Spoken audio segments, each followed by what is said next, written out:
Alright everybody, welcome back to Skyway Classics YouTube channel. We are now going for a ride in our 1994 Chevy Corvette Convertible with a beautiful black exterior, Corvette style wheels, and the hideaway headlights. This car makes a good joyriding car, maybe even a luxurious car.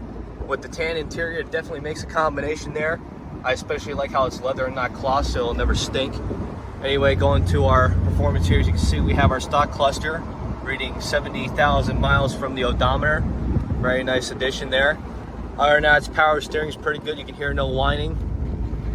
Got a little bit of performance. Got a 5.7 under the hood. Open her up now. It's not too loud. Very nice. As for the interior going back, it's very clean. Dash is very clean. Seats are very clean.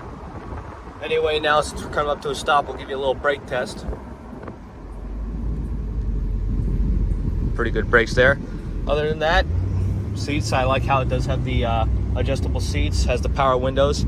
Pretty much all the functions that you would have at a high-class vehicle, but for a better price.